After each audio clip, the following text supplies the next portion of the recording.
Hello aspirants, welcome to AKSIAS academy daily current affairs. So ఈరోజు సెషన్లోకి వెళ్ళే ముందు నిన్న ఇచ్చినటువంటి టాపిక్ ఇది, correct measures for achieving fiscal prudence. అంటే ఈ యొక్క మనం నిన్న FRBM చట్టం వీటి గురించి మాట్లాడుకున్నాం కదా. సో అందులో భాగంగా ఈ ఫిస్కల్ ప్రుడెన్స్ అంటే బాధ్యతాయుతంగా డబ్బుల్ని ఖర్చు పెట్టడం ప్రభుత్వం అనేటటువంటిది చేయాలంటే ఈ అన్నీ ఫాలో అవ్వాలి. సో ఇవన్నీ ఫాలో అయితేనే వస్తుంది. అంటే మీరు ఇక్కడ కనుక చూస్తే risk based frameworks, debt consolidation road map. Risk based frameworks అంటే ప్రభుత్వం అప్పు అది తెస్తున్నప్పుడు ఫ్యూచర్లో తీర్చగలమా లేదా ఈ కాన్సెప్ట్. అలాగే డెట్ కన్సాలిడేషన్ అంటే ఎప్పుడు కూడా ప్రభుత్వం తెచ్చేటటువంటి అప్పుల్ని ఎంత స్థాయిలో తెస్తుంది, జీడిపిలో ఎంత భాగం ఉందనేది ఆ మొత్తం రకరకాల వేరే వేరే ప్రాంతాల్లో కాకుండా ఆ మొత్తం అప్పును కన్సాలిడేట్ చేసి చూపించాలి. అలాగే ఎన్హాన్స్ రెవెన్యూ సోర్సెస్, ఆదాయాన్ని పెంచుకోవాలి. Transparency in borrowings, of budget expenditure గురించి మాట్లాడుకున్నాం. అట్లాంటివి కాకుండా నిజంగా ఎంత తెస్తుంది అప్పు ప్రభుత్వం చెప్పాలి ప్రజలకి. సో ఇవన్నీ కూడా పార్ట్గా ఉంటాయన్నమాట. ఇక ఈరోజు టాపిక్ మనకి న్యూస్ పేపర్లో వచ్చింది. 18th India state of forest report 2023 తీసుకొచ్చారు. అంటే భారతదేశంలో అటవీ సంపదకు సంబంధించి నివేదికను ప్రతి 2 సంవత్సరాలకు ఒకసారి ఫారెస్ట్ రిపోర్ట్ రూపంలో రిలీజ్ చేస్తారనమాట. ఈ రిపోర్టు అనేక అంశాలను చెప్పింది. భారతదేశంలో ఏ రాష్ట్రాలలో అటవీ సంపద పెరిగింది, ఏ రాష్ట్రాలలో తగ్గింది, ఇలాంటి అంశాలను మొత్తం చెప్పింది. ఈచ్ అండ్ ఎవ్రీ పాయింట్ మనకి ఇక్కడ ప్రిలిమినరీ ఎగ్జామినేషన్లో క్వశ్చన్ రూపంలో అడగడానికి అవకాశం ఉందన్నమాట. సో ఇందులోనే భాగంగా అసలు ఈ India state of forest report అనేటటువంటి దాంట్లో ఏమి ఇచ్చారు, ఫారెస్ట్ అండ్ ట్రీ కవరు, అలాగే కార్బన్ స్టాక్, మ్యాంగ్రూవ్స్ అన్నిటి గురించి రాశారు. ముందుగా కనుక మనం చూస్తే న్యూస్లో ఎందుకుంది, ministry of environment, forest and climate change ఈ మంత్రిత్వ శాఖ 18వ Indian state of forest report 2023 release చేసింది. ఇది ప్రతి 2 సంవత్సరాలకు ఒకసారి రిలీజ్ చేస్తారు. ఆ ఇండియన్ స్టేట్ ఆఫ్ ఫారెస్ట్ రిపోర్ట్ని ఫారెస్ట్ సర్వే ఆఫ్ ఇండియా వాళ్ళు జనరల్గా 1987లో అప్పుడు వచ్చిందనమాట. అప్పటి నుండి కూడా ప్రతి 2 సంవత్సరాలకు ఒకసారి ఈ రిపోర్ట్ అనేటటువంటి దాన్ని లాంచ్ చేస్తూ ఉన్నారు. ముఖ్యంగా ఇందులో హైలైట్స్ కనుక చూస్తే total forest and tree cover. ఇక్కడ ఫారెస్ట్ అండ్ ట్రీ కవర్ అంటే ఫారెస్ట్ అంటే అడవి, ట్రీ కవర్ అంటే ఎక్కడైతే మనకి పచ్చదనం ఉందో దాన్ని ట్రీ కవర్ అని అంటాం. అయితే ఈ పచ్చదనాన్ని ప్రభుత్వం ఎలా లెక్క పెడుతుందంటే శాటిలైట్ ఇమేజెస్ తీసుకుంటుంది. శాటిలైట్ ఇమేజెస్ తీసుకుంటుంది. ఈ శాటిలైట్ ఇమేజెస్ ఆధారంగా దేశంలో ఎక్కడెక్కడ పచ్చదనం ఉందో దాన్ని మార్క్ చేసి దాన్ని క్యాలిక్యులేట్ చేస్తారనమాట. సో ఈ ప్రకారంగా చూస్తే భారతదేశంలో ఉన్నటువంటి మొత్తం భౌగోళిక ప్రాంతంలో 25.17% ఏదైతే ఉందో ఇది భారతదేశ ప్రాంతంలో ఉన్నటువంటి అటవీ ప్రాంతం. అంటే మొత్తంగా మనకి 100% భూమి ఉంటే అందులో 25.17%, దట్ ఈజ్ ఈక్వల్ టు 8,27,356 కిలోమీటర్లు మనకి అటవీ సంపద ఉన్నది. అయితే ఇందులో ఫారెస్ట్ కవర్ ఎంత ఉంది, 7,15,342, విచ్ ఈజ్ ఈక్వల్ టు 21%. అంటే ఒరిజినల్గా మనకి అడవి ఎంత ఉంది అంటే 21.76. సరే మనం నార్మల్గా గుర్తుపెట్టుకుంటాం కాబట్టి విచ్ ఈజ్ ఈక్వల్ టు 22% మాత్రమే మనకు అటవీ సంపద అనేటటువంటిది ఉంది. ట్రీ కవర్ ఎంత ఉంది అంటే పచ్చదనం ఉన్నటువంటి యొక్క ట్రీ కవర్ ఎంత ఉంది, 112,014 కిలోమీటర్లు, విచ్ ఈజ్ ఈక్వల్ టు 3.14%. అయితే 2023-24 సంవత్సరంలో పెరిగిందట అటవీ సంపద. ఎంత, 1,445 కిలోమీటర్లు పెరిగింది. ఫారెస్ట్ కవర్ కనుక మొత్తం చూసుకుంటే అంటే ట్రీ అండ్ ఫారెస్ట్ కవర్ చూసుకుంటే 1,445 కిలోమీటర్లు. అలా కాకుండా ఓన్లీ ఫారెస్ట్ కవర్ కనుక చూస్తే 156 కిలోమీటర్లు అటవీ సంపద అనేటటువంటి మనకు పెరిగిందని ఈ నివేదిక చెప్తుంది. అయితే మనకి ఎగ్జామినేషన్లో అడిగేది ఏంటంటే ఎన్ని కిలోమీటర్లు పెరిగింది అడగడు, ఎంత శాతం పెరిగింది అడుగుతాడు. అంటే what is important is percentage. So already మనం అది చూసాం, సమ్మేర్ 25% ఉంది, ఓన్లీ అటవీ సంపద అయితే 21.76% ఉంది, ట్రీ కవర్ అయితే 3% సంథింగ్ ఉంది. ఇవి మనకు బాగానే గుర్తుంటాయి. అయితే ఏ రాష్ట్రాల్లో అటవీ సంపద ఎక్కువ ఉంది, చెట్లు ఎక్కువ ఉన్నాయి, ఇవి అడుగుతాడు. So tree and forest cover increase అంటే ఏ రాష్ట్రాలలో అటవీ సంపద, చెట్లు అనేటటువంటివి పెరిగాయి అంటే ఛత్తీస్గఢ్లో 684 కిలోమీటర్లు అత్యధికంగా పెరిగాయి, ఉత్తరప్రదేశ్లో 559, ఒడిశా 559, రాజస్థాన్ 394. చాలామంది అనుకుంటారు రాజస్థాన్లో ఎందుకు పెరుగుతుంది అని, పెరగకూడదనే ఉంది. వెస్ట్రన్ రాజస్థాన్లో మనకి ఎడార్లు ఉన్నాయేమో కానీ ఈస్టర్న్ రాజస్థాన్లో చిన్న చిన్న అడవులు మనకు కనిపిస్తాయి. సో కాబట్టి టాప్ స్టేట్స్ రాజస్థాన్గా మనం 4th ప్లేస్లో చెప్పొచ్చు when comes to increase in forest and tree cover. అలాగే టాప్ స్టేట్స్ ఫారెస్ట్ కవర్ కనుక మనం చూస్తే మిజోరాం అత్యధికంగా ఫారెస్ట్ కవర్ ఇంక్రీజ్ అనేటటువంటి జరిగింది. అంటే ఇందాక tree cover plus forest cover చూసాం, ఇప్పుడు అట్లా కాకుండా కేవలం అటవీ సంపద పెరిగినటువంటి రాష్ట్రాలు చూస్తే మిజోరాం మొదట ఉంది, గుజరాత్ 2, ఒడిశా 3. తగ్గినటువంటి ప్రాంతాలు అంటే ఏ రాష్ట్రంలో మనకి అటవీ సంపద తగ్గింది అని కనుక చూస్తే మధ్యప్రదేశ్లో 612 కిలోమీటర్లు తగ్గింది, కర్ణాటకలో 459, లద్దాఖ్ 159, నాగాలాండ్ 125. ఇవి మనం ఖచ్చితంగా గుర్తుపెట్టుకోవాలి. MGO మనకి Mizoram, Gujarat, Orissa. Decrease in forest cover MKLN. So ఇది ఎలా గుర్తుపెట్టుకుంటారు, లాజిక్స్ మీ ఇష్టం. సో ఇక్కడ కూడా మిజోరాం ఉంది, ఇక్కడ కూడా మధ్యప్రదేశ్ ఉంది, అది చూసుకోవాలి. మళ్ళీ 2 Mలు కన్ఫ్యూజ్ అవుతాం. అలాగే top states largest forest cover అలా కాకుండా ఓవరాల్గా అటవీ సంపద ఏ రాష్ట్రంలో ఉంది అంటే మధ్యప్రదేశ్లో ఎక్కువ ఉంది. ఎందుకంటే మధ్యప్రదేశ్లో ఆబ్వియస్గానే మనకు అడవులు కనిపిస్తాయి, వింధ్య పర్వతాలు ఇవన్నీ ఉంటాయి కదా. అలాగే అరుణాచల్ ప్రదేశ్ 2వ స్థానంలో ఉంది, ఛత్తీస్గఢ్ 3వ స్థానంలో ఉంది. అయితే హయ్యెస్ట్ పర్సంటేజ్ ఆఫ్ కవర్ అంటే నార్మల్గా అటవీ సంపద కిలోమీటర్ల ప్రకారం ఉన్నది ఈ రాష్ట్రాలతో. అలా కాకుండా ఆ రాష్ట్ర వైశాల్యాన్ని తీసుకుని అందులో ఎంత శాతం ఎక్కువ ఉంది అటవీ సంపద అనేది కనుక మనం చూస్తే లక్షద్వీప్లో 91% ఉంది. ఎందుకంటే లక్షద్వీప్లో మనుషులు ఎవరు ఉండరు కదా, ఓన్లీ ఇవే ఉంటాయి, చెట్లు ఇవన్నీ. సో దాన్ని 91% లక్షద్వీప్ ఉంటుంది. 2 మిజోరాం.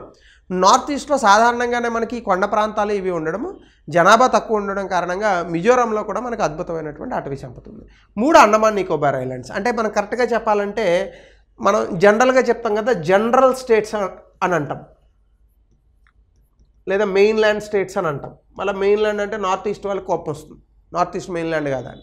అనేది ఈ పర్టికులర్ జమ్మూ అండ్ కాశ్మీర్ కింద ఉన్నటువంటి ఈ ప్రాంతాల్లో చూసుకుంటే అందులో ఒక్క రాష్ట్రం కూడా లేదు. ఏది highest percentage of forest cover ఉన్నది. ఎందుకుంటుంది, అడవుల పేరుతో మొత్తం అన్నింటినీ నరికేస్తున్నాం కదా మనం. డెవలప్మెంట్ పేరుతో అడవులను నరికేస్తున్నాం కదా. సో మెయిన్ రాష్ట్రాలు ఎందుకుంటే ఉండవు. సో మనకి ఏమున్నాయి, ఇంకా లక్షద్వీప్, మిజోరాం, అండమాన్ నికోబార్ ఐలాండ్స్ ఉన్నాయి. సాధారణంగా వీటిలో ఉండే జనాభాయే తక్కువ. అలాగే హయ్యెస్ట్ ఫారెస్ట్ కవర్ అబౌవ్ 33% ఉన్నటువంటి రాష్ట్రాలు 19 రాష్ట్రాలు, యూనియన్ టెరిటరీలు కలిపి ఇక్కడ మనం చూసుకుంటే 33% కవరేజ్ ఉంది. గొప్పే. 8 రాష్ట్రాలు, యూనియన్ టెరిటరీలు కలిపి ఉంటే మనకి మిజోరాం, లక్షద్వీప్ కింద రాశాడు కదా, ఇందులో 75% దాటుందంట. అంటే 8 రాష్ట్రాల్లో చాలా అద్భుతమైనటువంటి అటవీ సంపద ఉంది. అయితే 8 రాష్ట్రాలు ఎక్కువగా మనకి ఒకటేమో నార్త్ ఈస్ట్ స్టేట్స్ అంటే ఈశాన్య రాష్ట్రాలు, 2 ఏమో ద్వీపాలు, లక్షద్వీప్ కానీ అండమాన్ నికోబార్ కానీ ఇట్లాంటి వాటిల్లో ఉన్నాయన్నమాట. అలాగే కార్బన్ స్టాక్ ఇన్ ఫారెస్ట్ అంటే ఇంత అటవీ సంపద ఉన్నటువంటి కారణంగా భారతదేశంలో ఎంత కార్బన్ ఉద్గారాలను ఈ అటవీ సంపద తగ్గిస్తోంది అని కనుక మనం చూస్తే 7,285 మిలియన్ టన్నుల కార్బన్ ఉద్గారాలను అటవీ సంపద తగ్గిస్తోంది. అయితే 2021-22తో పోలిస్తే 2021-22తో పోలిస్తే 23-24లో ఇచ్చినటువంటి రిపోర్ట్ ప్రకారం కనుక మనం చూస్తే గతంలో మనం తగ్గించినటువంటి కార్బన్ ఉద్గారాల కన్నా 81.5 మిలియన్ టన్నుల కార్బన్ ఉద్గారాలను మన అటవీ సంపద తగ్గిస్తోంది. అయితే ఈ వేగం సరిపోదు. అంటే గతంలో మనకు ఉన్నటువంటి అటవీ సంపద కార్బన్ ఉద్గారాలను లేదా ఎన్వైరన్మెంటల్ ప్రొటెక్షన్ పర్యావరణ పరిరక్షణ మీద చూపించేటటువంటి ప్రభావం కన్నా ఇప్పుడు పెరిగినటువంటి అటవీ సంపద ఈ కార్బన్ ఉద్గారాల మీద చూపించేటటువంటి ప్రభావం అద్భుతంగానే ఉంది. కానీ ఇది సరిపోదు. దేనికి? భారతదేశం 2030 సంవత్సరం కల్లా ప్యారిస్ క్లైమేట్ అగ్రిమెంట్లో చెప్పాం కదా మనం 40-45% కార్బన్ ఉద్గారాలను తగ్గిస్తాం 2005 లెవెల్స్తో పోల్స్తాయని. ఆ స్థాయికి వెళ్ళడానికి ఇంకా విపరీతమైనటువంటి అటవీ సంపదను పెంచాలి అని కూడా ఈ రిపోర్ట్ చెప్తోంది. అలాగే టాప్ స్టేట్స్ కనుక మనం చూస్తే ఏ రాష్ట్రాల నుంచి మనకి కార్బన్ ఉద్గారాలు అత్యధికంగా తగ్గుతున్నాయంటే అరుణాచల్ ప్రదేశ్, మధ్యప్రదేశ్, ఛత్తీస్గఢ్, మహారాష్ట్ర. ఎన్ని టన్నులు అనేది కూడా ఇచ్చాను. ఇది మనిషి అన్నవాడికి ఎవరికి గుర్తుండదు, బట్ రాయాలి కాబట్టి రిపోర్ట్లో ఇచ్చినటువంటి అంశాలు రాశాను. అయితే నేషనల్ టార్గెట్ ఏంటి మనకి? మనం ఇంకా మిలియన్ టన్నుల్లోనే ఉన్నాం. 30 బిలియన్ టన్నులు కార్బన్ ఉద్గారాలను తగ్గించాలి మనం. సో 2030 సంవత్సరానికల్లా కనుక మనం చూస్తే 2.5 నుంచి 3.0 బిలియన్ టన్నులు మనం 2005తో పోల్చుకుంటే మనం చెయ్యాలి. కానీ పెరుగుతోంది తప్ప ఇది తగ్గట్లేదు. అంటే మనం అనుకున్నటువంటి మేరకు ప్యారిస్ క్లైమేట్ చేంజ్లో మనం చెప్పినటువంటి అంశాలు దగ్గరికి వెళ్ళేటటువంటి స్థితి ఇప్పుడు లేదు. సో కాబట్టి ఇంకా చెట్లను పెంచాలి, ఇంకా కార్బన్ ఉద్గారాలను తగ్గించాలి. పెట్రోల్, డీజిల్ లాంటి ఫ్యూయల్స్ని తగ్గించేటటువంటి ప్రయత్నం చేయాలి. కానీ అవి తగ్గాలంటే నూతన సాంకేతికత అనేటటువంటిది రావాలి. అలాగే రీజనల్ హైలైట్స్ కనుక చూస్తే వెస్టర్న్ ఘాట్స్ పశ్చిమ కనుమలు ఎకో సెన్సిటివ్ ఏరియాస్ దాదాపుగా 60,000 కిలోమీటర్లు ఉన్నాయి. ఇందులో 73% ఫారెస్ట్ కవర్ అనేటటువంటిది ఉంది. అందుకే మనం గతంలో మాధవ్ గాడ్గిల్, కస్తూరి రంజన్ రిపోర్ట్స్లో ఇంపార్టెన్స్ ఆఫ్ వెస్టర్న్ ఘాట్స్ అనేటటువంటి వాటిని చాలాసార్లు వాళ్ళు చెప్పడం జరిగింది. అలాగే నార్త్ ఈస్టర్న్ రీజియన్లో 174,000 కిలోమీటర్లు ఉంటే అందులో 67% ఉన్నటువంటి భౌగోళిక ప్రాంతం అంతా కూడా అటవీ సంపదతో నిండుంది. అంటే మనకి ఎక్కువగా అటవీ సంపద ఉంది ఖచ్చితంగా. 1 పశ్చిమ కనుమలు, 2 ఈశాన్య రాష్ట్రాలు. ఈ 2 ప్రాంతాల్లోనే మనకి అటవీ సంపద విపరీతంగా ఉంది. అలాగే మ్యాంగ్రూవ్స్ మడ అడవులు చూసుకుంటే దాదాపుగా 5,000 కిలోమీటర్ల వరకు ఉన్నాయి. అయితే ఈ మధ్య కాలంలో 7 కిలోమీటర్లు 2021తో కనుక పోల్చుకుంటే మడ అడవులు తగ్గాయి. ఎందుకంటే మనం మడ అడవులను నరికేసి అక్కడ చేపల చెరువులు, రొయ్యల చెరువులు ఇట్లాంటివి వేస్తున్నాం అనమాట. సో దీని కారణంగా కూడా మ్యాంగ్రూవ్స్ తగ్గాయి. స్టేట్ వైజ్ కనుక మనం చూసుకుంటే గుజరాత్లో చాలా ఎక్కువగా తగ్గడం అనేటటువంటి జరిగింది. కానీ కొన్ని ప్రాంతాల్లో లైక్ ఆంధ్రప్రదేశ్లో 13 కిలోమీటర్లు పెరిగింది, మహారాష్ట్రలో 12 కిలోమీటర్లు పెరిగింది. అంటే కొన్ని ప్రాంతాల్లో పెరిగాయి మడ అడవులు, కొన్ని ప్రాంతాల్లో తగ్గాయి. తగ్గినటువంటి ప్రాంతం గుజరాత్. అలాగే ఫారెస్ట్ ఫైర్ కనుక చూసుకుంటే 3 రాష్ట్రాల్లో అత్యధికంగా అడవులలో మనకి ఈ వైల్డ్ ఫైర్ అనేటటువంటిది వస్తుంది. అంటే అడవి కాలిపోతూ ఉంటుంది కదా, అవి వస్తున్నాయి. ఎక్కడది? ఉత్తరాఖండ్, ఒడిశా, ఛత్తీస్గఢ్. ఈ 3 రాష్ట్రాల్లోనే అత్యధికంగా మనకి ఈ వైల్డ్ ఫైర్ అనేటటువంటిది ఎక్కువగా ఉంటుందన్నమాట. వైల్డ్ ఫైర్ అంటే పుష్పం అనుకున్నారు, మళ్ళీ అది కాదు. వైల్డ్ ఫైర్ అంటే మన దావాగ్ని అంటాం కదా, ఆ దావాగ్ని అనేటటువంటిది ఈ 3 రాష్ట్రాల్లో వస్తుంది. ఇవి జనరల్గా ప్రిలిమినరీ ఎగ్జామినేషన్లో నేను చెప్పిన ఈచ్ అండ్ ఎవ్రీ పాయింట్ అడగడానికి అవకాశం ఉంది. కాబట్టి మీరు నోట్స్ రాసుకోండి నీట్గా. అలాగే మీరు కనుక చూస్తే మడ అడవులు ఏ రాష్ట్రాల్లో ఎక్కువగా ఉన్నాయి మీ అందరికీ తెలిసిందే. 42% వెస్ట్ బెంగాల్, పశ్చిమ బెంగాల్లో ఈ మడ అడవులు అనేటటువంటివి ఉన్నాయి. మడ అడవులు పశ్చిమ బెంగాల్ తర్వాత అత్యధికంగా ఉన్నటువంటి రాష్ట్రం గుజరాత్ ఉంది. మనకి 23% గుజరాత్ ఉంది. గుజరాత్ తర్వాత అత్యధికంగా ఉన్నటువంటి రాష్ట్రం అండమాన్ నికోబార్ ఐలాండ్స్ ఉంది. అండమాన్ నికోబార్ ఐలాండ్స్ తర్వాత అత్యధికంగా ఉన్నటువంటి రాష్ట్రం ఆంధ్రప్రదేశ్ ఉంది. ఆంధ్రప్రదేశ్ తర్వాత మహారాష్ట్ర, ఇంకా బుజ్జి రాష్ట్రాలు ఉంటాయి, ఒడిశా, కర్ణాటక, తమిళనాడు, ఇవన్నీ చిన్న చిన్న రాష్ట్రాలు. కానీ మడ అడవులు అత్యధికంగా ఉన్నది ఇక్కడ రాస్తున్నాను చూడండి. West Bengal first, west Bengal తర్వాత గుజరాత్, గుజరాత్ తర్వాత అండమాన్ అండ్ నికోబార్ ఐలాండ్స్, అండమాన్ నికోబార్ తర్వాత ఆంధ్రప్రదేశ్, ఆంధ్రప్రదేశ్ తర్వాత మహారాష్ట్ర. చాలు, ఎక్కువ గుర్తుపెట్టుకోవాల్సిన అవసరం లేదు. సో 1, 2, 3, 4, 5 జిల్లాలను 5 రాష్ట్రాలు మాత్రం మీరు ఖచ్చితంగా గుర్తుపెట్టుకోవాలి. ఎగ్జామినేషన్లో ఇవి ఇచ్చి పైనుంచి కిందకి, కింద నుంచి పైకి అరేంజ్ చేయండి అని అడుగుతాడు. తెలియపోతే అంతే. అలాగే మనకి సంబంధించి వైల్డ్ ఫైర్స్ అని అనుకున్నాం కదా, ఏ ప్రాంతాల్లో చాలా ఎక్కువగా మనకి వైల్డ్ ఫైర్స్ వస్తాయి అనేది 1. 2 వెరీ డెన్స్ ఫారెస్ట్, అంటే అత్యంత దట్టమైన అడవులు ఏ ప్రాంతంలో ఉన్నాయి. ఇక మీరు ఇక్కడ చూడండి, వెరీ డెన్స్ ఫారెస్ట్ అంటే ఈ రంగు ఉండాలి. ఎక్కడ కనిపిస్తుంది ఈ రంగు మనకు అసలు? ఇగో ఎక్కడో ఈ వెస్ట్రన్ ఘాట్స్లో చిన్న చిన్న ఏరియాస్, నార్త్ ఈస్టర్న్ ఏరియాస్ కనిపిస్తున్నాయి. మోడరేట్లీ డెన్స్ ఫారెస్ట్ మాత్రం బాగా కనిపిస్తాం. ఈ ప్రాంతంలో మోడరేట్లీ డెన్స్ ఉంది, ఇక్కడ మోడరేట్లీ డెన్స్ ఉంది, ఈ ప్రాంతంలో మోడరేట్లీ డెన్స్ ఉంది, ఈ ప్రాంతం మొత్తం మోడరేట్లీ డెన్స్ ఉంది. ఓపెన్ ఫారెస్ట్ అంటే ఎల్లో కలర్, అవి కూడా మనకు అక్కడక్కడ కనిపిస్తున్నాయి. స్క్రబ్స్ ఇవన్నీ కనిపిస్తున్నాయి. ఎక్కువగా మనకి వైల్డ్ ఫైర్స్ వచ్చేటటువంటి ప్రాంతం ఆల్రెడీ చెప్పాను మీకు. ఇక్కడ ఉత్తరాఖండ్ ఒకటి, ఈ ప్రాంతం ఒకటి, ఒడిశా ఒకటి, ఈ ప్రాంతాల్లో మనకి ఎక్కువగా వైల్డ్ ఫైర్స్ అనేటటువంటి కనిపిస్తాయి. సో కాబట్టి ఛత్తీస్గఢ్, ఒడిశా 2. సో కాబట్టి ఈ డయాగ్రామ్స్ని కూడా మనం అర్థం చేసుకోవచ్చు. అలాగే ట్రెండ్ కనుక చూస్తే 2012 నుంచి 2023 మధ్య పోకడలు ఎట్లా ఉన్నాయి అని కనుక మనం చూస్తే ఫారెస్ట్ కవర్ గ్రోత్ అంటే అటవీ సంపద అనేటటువంటిది 16,000 కిలోమీటర్లు పెరిగింది. అలాగే చెట్లు 20,000 కిలోమీటర్లు పెరిగాయి. మడ అడవులు 296 కిలోమీటర్లు పెరిగాయి. ఇదంతా ఏంటి? 2012-13 ప్రాంతం నుంచి 2024 మధ్య వచ్చినటువంటి తేడాలు బాగా గుర్తుపెట్టుకోవాలి. అలాగే సాయిల్ హెల్త్ కనుక మనం చూస్తే అంటే భూమి యొక్క ఇది ఉంటుంది కదా, ఆరోగ్యం అనుకోండి, నాణ్యత అనుకోండి, ఎనీథింగ్, ఇది 83% నుండి 87% పెరిగింది.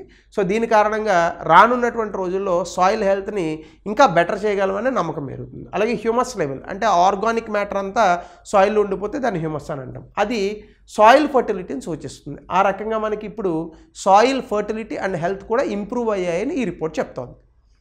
సో సాయిల్ ఆర్గానిక్ కార్బన్ కనుక మీరు చూస్తే 55 to 56 పెరిగింది, వెరీ స్లైట్ ఇంప్రూవ్మెంట్. అలాగే దీని కారణంగా సాయిల్ స్ట్రక్చర్, స్టెబిలిటీ ఇవన్నీ కూడా పెరుగుతాయి. దీనివల్ల బయోడైవర్సిటీ జీవ వైవిధ్యం మీద వచ్చేటటువంటి ఇంపాక్ట్ ఏంటి, అంటే దాని యొక్క ప్రభావం ఏంటి అనేది మీరు చూస్తే ఫ్లోరా అండ్ ఫానా అంటే చెట్లు మరియు జంతువులు ఇవి అద్భుతంగా ఇంప్రూవ్ అవుతాయి. అలాగే ఫారెస్ట్ ఎకోసిస్టమ్ అనేది పెరుగుతుంది.